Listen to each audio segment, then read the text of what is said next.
मिरजमधील पठाण, कलगुटकी, ढेरे यांच्यावर मोक्काची कारवाई. 15 आरोपींवर मोक्यास मंजुरी. मिरज शहरात गेल्या अनेक वर्षापासून दहशत माजवणाऱ्या संघटित गुन्हेगारी टोळीविरोधात पोलिसांनी मोठी कारवाई करत मोक्का लागू केला आहे. मिरज शहर पोलीस ठाणे गुन्हा रजिस्टर नंबर 387/2025 अंतर्गत दाखल गुन्ह्यातील 15 आरोपींवर मोक्का कायद्यान्वये कारवाई करण्यात आली. सदर गुन्ह्याचा तपास प्रणल गिल्डा, उपविभागीय पोलीस अधिकारी, मिरज उपविभागीय हे करीत होते. तपासात प्रथमेश सुरेश ढेरे वय 25 राहणारा ढेरे गल्ली मिरज हा टोळी प्रमुख असून त्याच्यासह 14 जण हे गुन्ह्यातील आरोपी आहेत.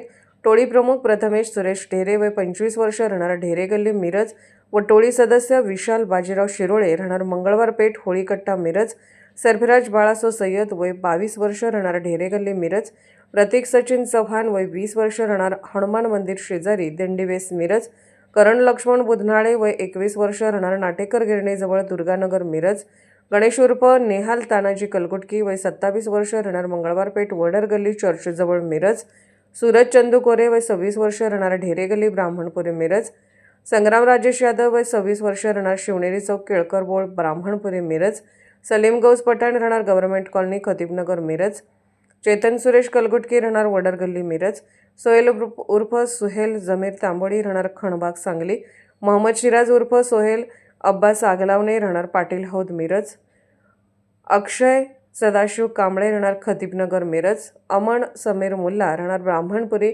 ढेरे गल्ली मिरज परागंदा, दीप अश्विन देवडा राहणार शनिवार पेठ मिरज यांनी एक संघटित गुन्हेगारी टोळी निर्माण केली आहे. मिरज शहर परिसरात संघटित गुन्हेगारी टोळी निर्माण केल्याचे निष्पन्न झाले आहे. ही टोळी सन 2017 पासून 2025 पर्यंत सातत्याने गंभीर स्वरूपाचे गुन्हे करत असल्याचे तपासात समोर आले आहे.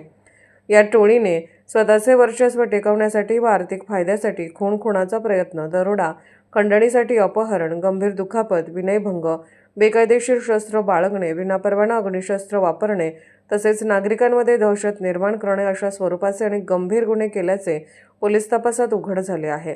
टोळीतील आरोपी कोणताही कायदेशीर व्यवसाय न करता गुन्हेगारी मार्गाने उपजीविका करत असल्याचेही स्पष्ट झाले आहे.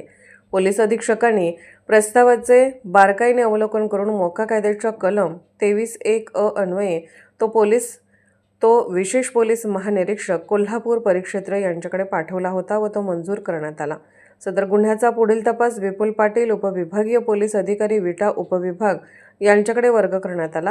ही संपूर्ण कारवाई विशेष पोलीस महानिरीक्षक सुनील फुलारी, पोलीस अधीक्षक संदीप घुगे, अप्पर पोलीस अधीक्षक कल्पना बारवकर यांच्या मार्गदर्शनाखाली प्रणल गिल्डा, पोलीस निरीक्षक संजीव झाडे तसेच मिरज शहर पोलीस ठाण्याचे अधिकारी व कर्मचाऱ्यांनी केले. पोलिसांनी यापुढेही अशा संघटित गुन्हेगारी टोळ्यांवर कडक कारवाई करण्यात येणार असल्याचा इशारा दिला आहे.